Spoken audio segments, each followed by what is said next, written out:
Hello, hello. Okay, can you hear me? Yes, I can hear Okay, you. I don't know okay. if I don't know if the internet can hear you though. Maybe they can't hear either one of us. Ugh. Maybe someone will say something. Say something, somebody. Somebody tell us you can hear us. All right, I'm gonna see. Give me a second.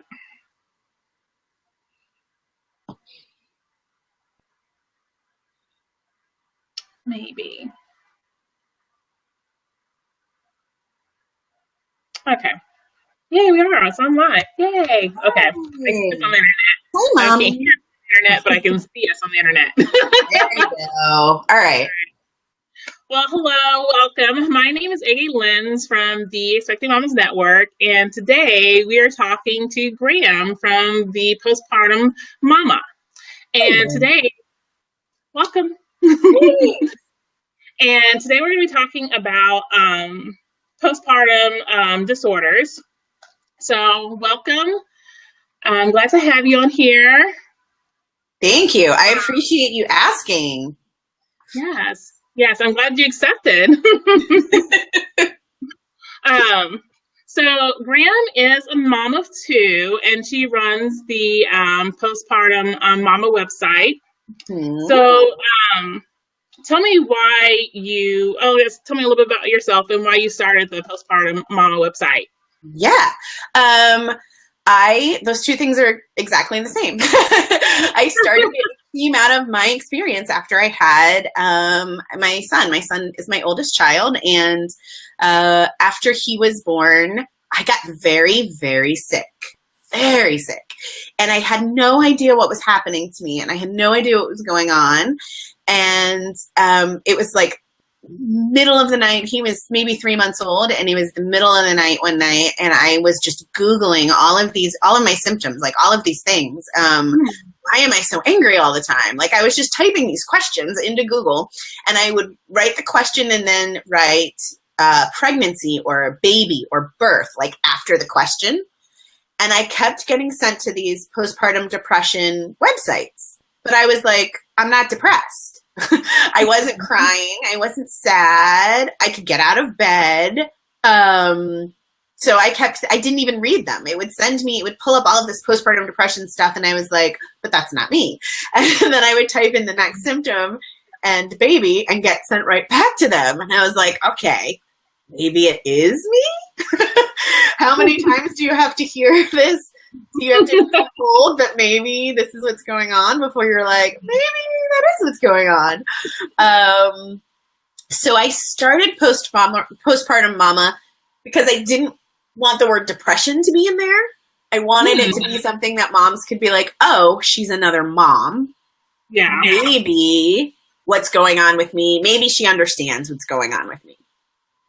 Was really kind of how it came about.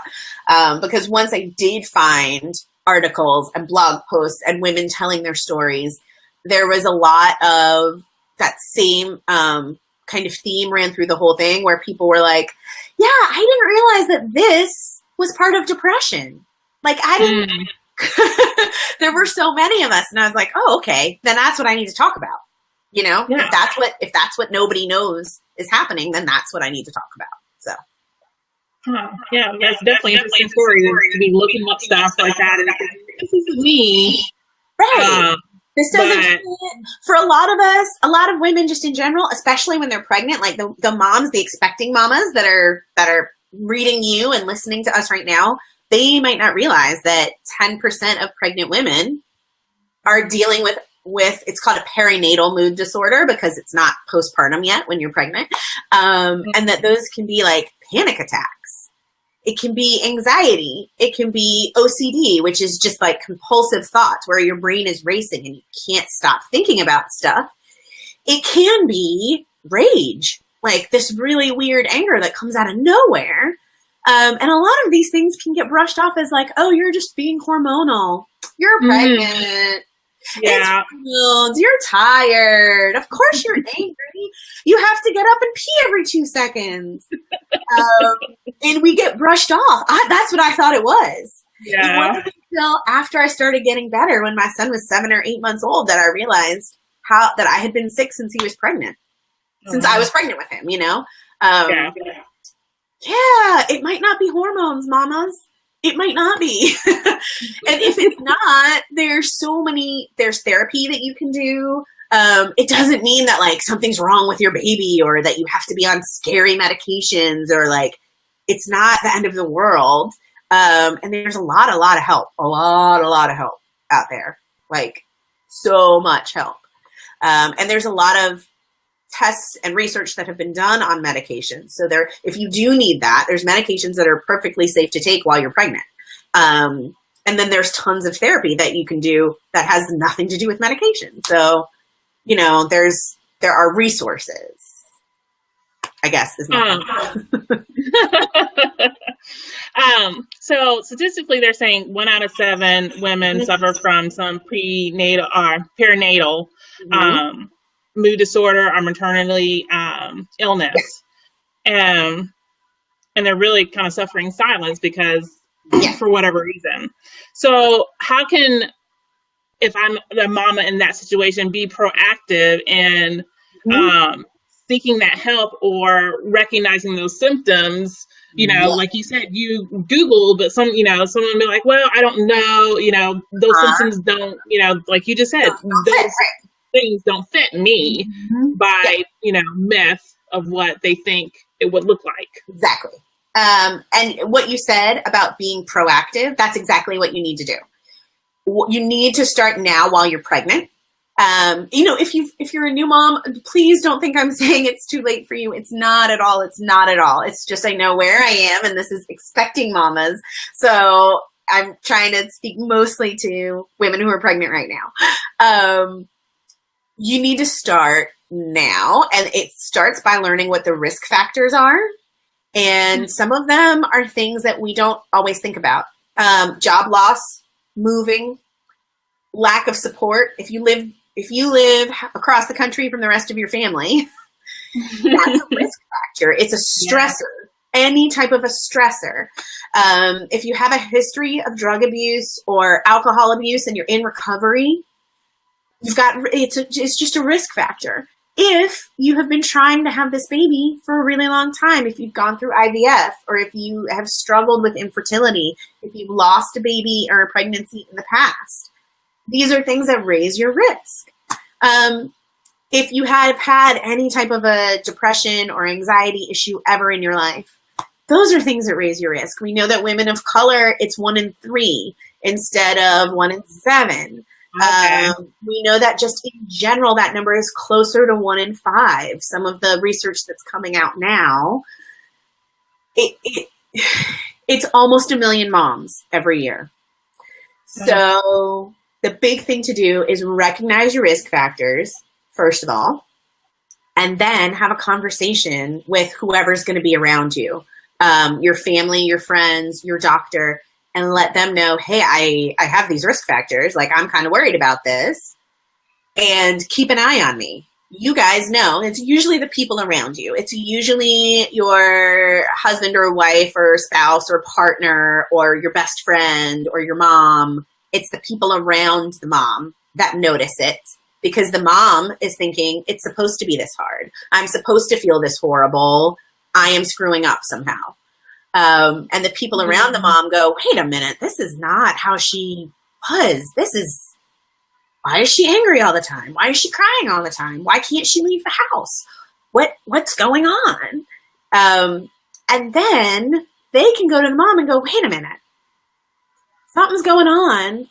Let me help you. And that is exactly what happened with me. Adam came to me and said, babe, this is wrong. Something is happening. Something is not right. And that actually happened the morning after I had done all of that Googling in the middle of the night. And I said to him, yeah, something is wrong. I think I found it. Look at this website. Look at all these. I have like 14 open pages on my computer. And I was like, look at this stuff. I think this is what I have. But he knew it before I knew it. He knew this is not the woman that I've been with. This is something's going on. And everyone's symptoms are different. There's a huge spectrum and a huge range of symptoms, and just educating yourself. One of the best things that moms can do when they're pregnant is look at their insurance plan and see if it covers therapy. Like, take this 30 seconds to pull up your website for your insurance, or call their 1-800 number, because they all have that, and just find out if your plan covers therapy. And if it does, what do you need? Do you need a referral? What do you need to do? Know that now, and just write it down or bookmark the page on your website, or however, have that information handy.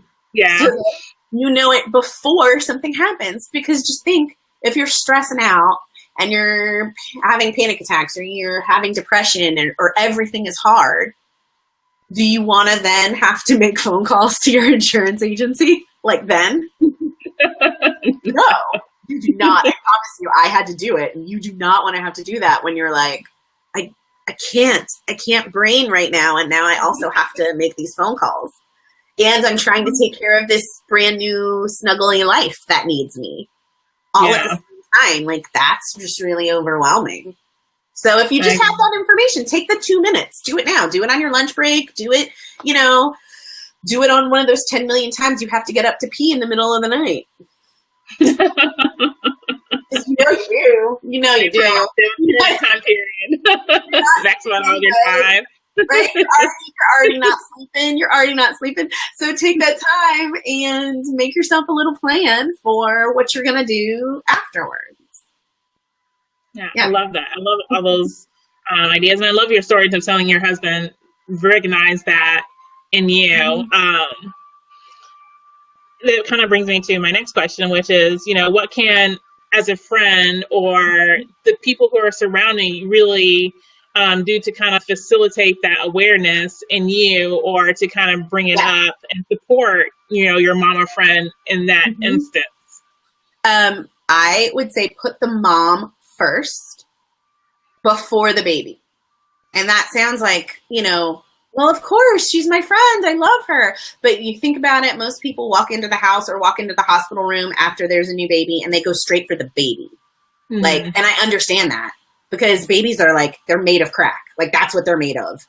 They're chubby and soft, and they smell so good, and just want them. I get it. I totally get it. But that woman was your friend before she had that baby, or she was your daughter-in-law before she had that baby, or your sister, or your daughter, or, your aunt, or she was in your life first. So ask her, look her in her eyes and say, how are you doing?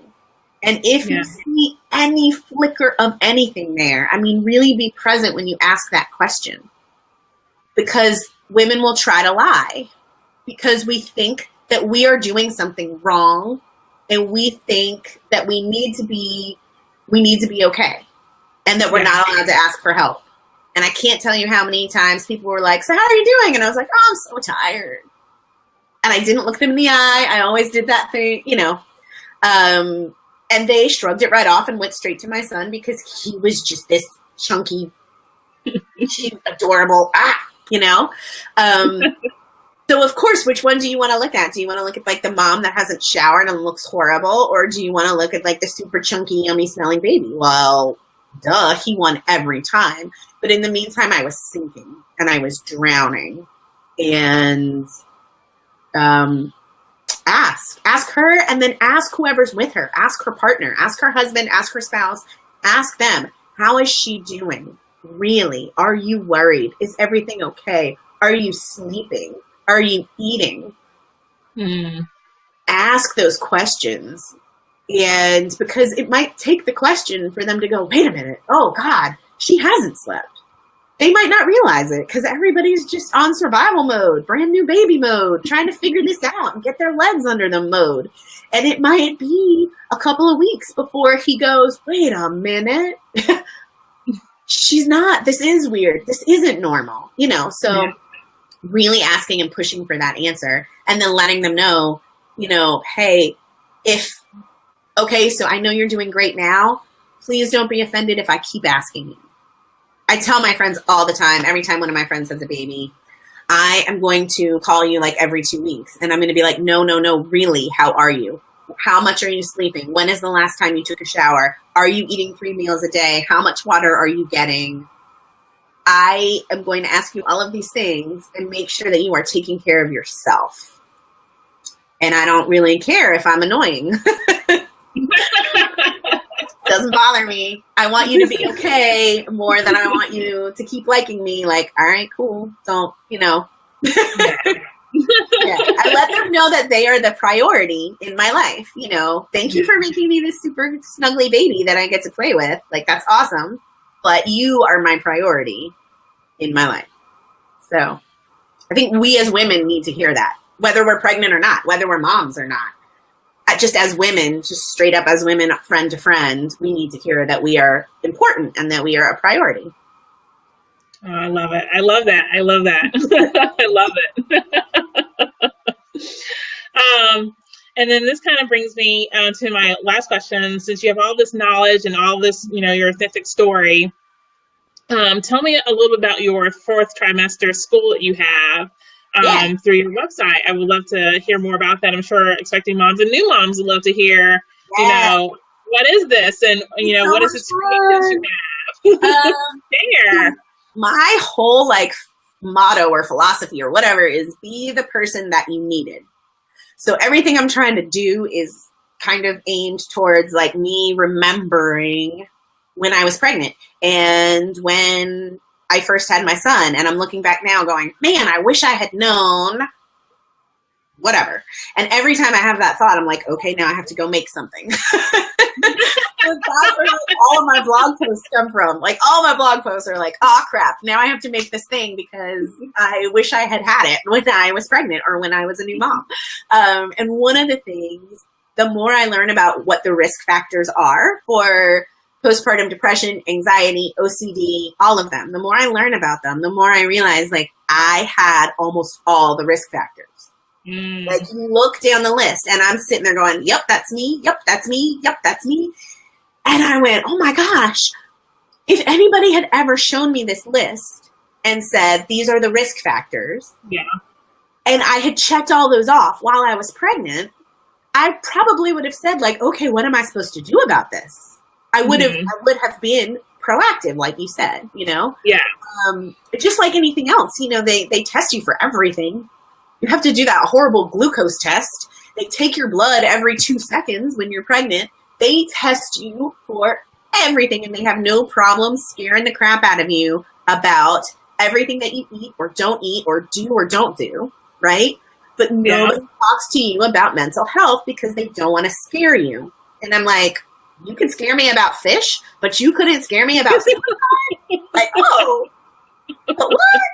What's going on here? Because it's the second leading cause of death in the first year after giving birth is suicide. And nobody's talking about it. Nobody's telling women what. So I created the 4th trimester school. It's 5 emails and it's totally free. You just go to the website.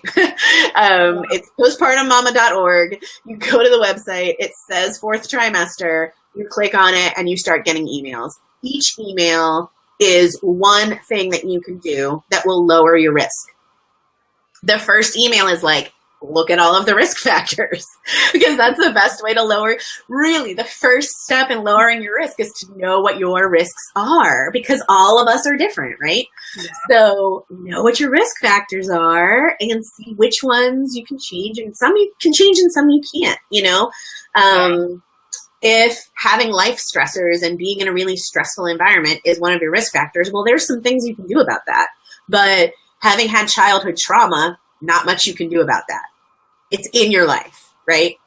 But you can know, and you could be one of those people who says, wow, there's 10 things on this list. I have 8 of them.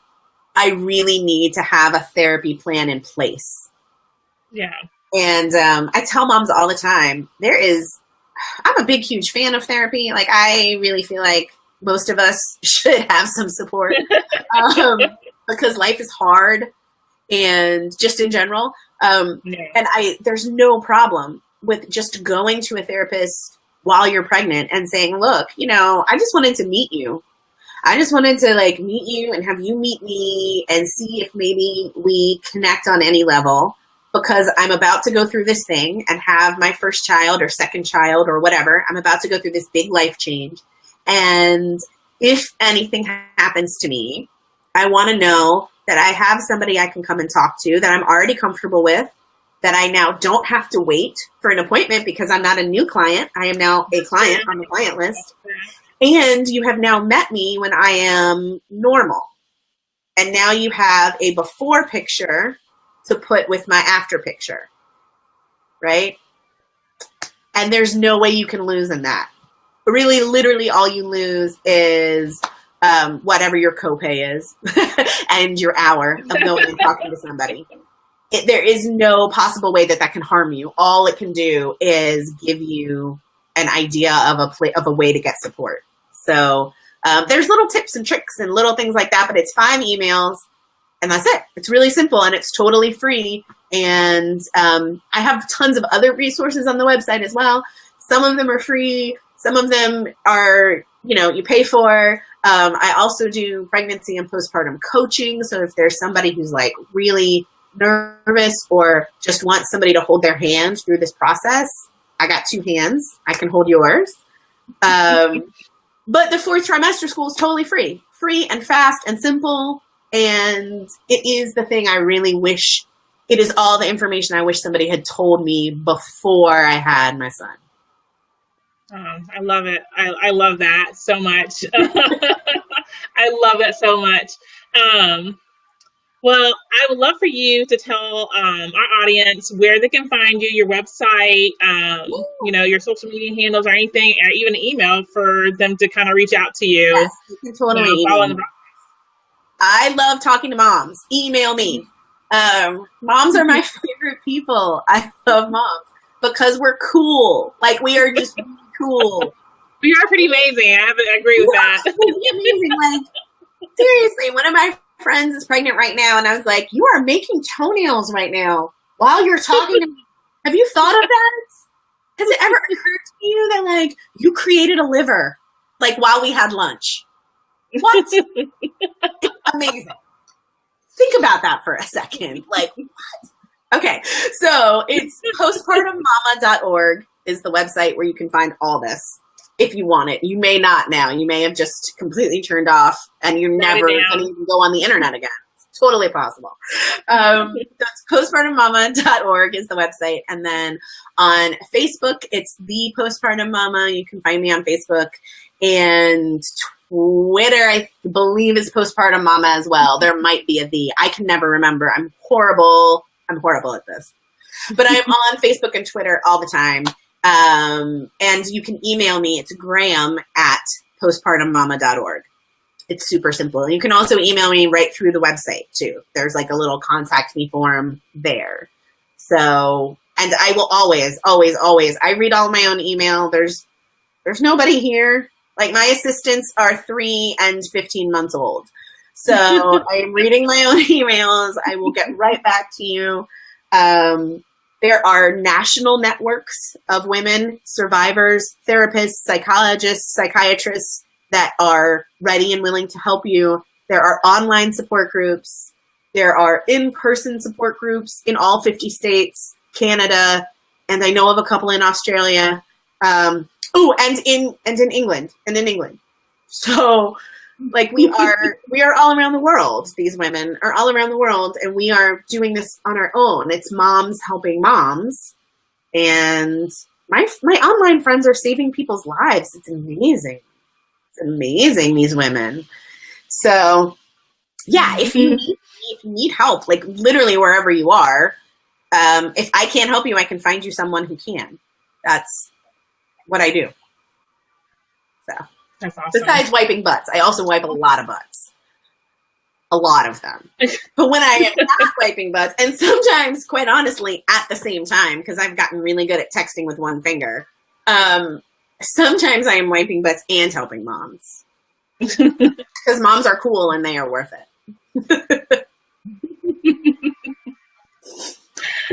Well, thank you, Graeme, for letting me interview you today. You're awesome to talk to. I love the knowledge that you gave today and the knowledge that you have. Thank you for definitely sharing your story. I appreciate it. And moms, definitely reach out to her. I mean, she's fun to talk to if you want to talk about, postpartum. Yep. And it doesn't have to be depressing. Like, it is depression, but it doesn't have to be depressing. It's going to be that's right. You said you were a coach. So, yeah, I mean, it's amazing. I love it. Moms helping moms. We need that, that support for sure. Definitely. And, but yeah, thank you for your time, and I appreciate it. Like I said, thank you so much. And I will keep in touch. I will try to I will post more stuff after our broadcast in our Facebook page, and you'll also see a post from her on our website too as well. So that'll be coming soon. And definitely check out that 4th trimester. That seems super awesome. I mean, it's simple and it's free, so there's really no excuse, right? Yeah. Free is awesome. But thank you for having me on here. Seriously, talking to moms is like literally my favorite thing. So, well, no, chocolate. It's my second favorite thing. So, I really do. It's cool. Yay. All right. Bye. Thank you. Bye.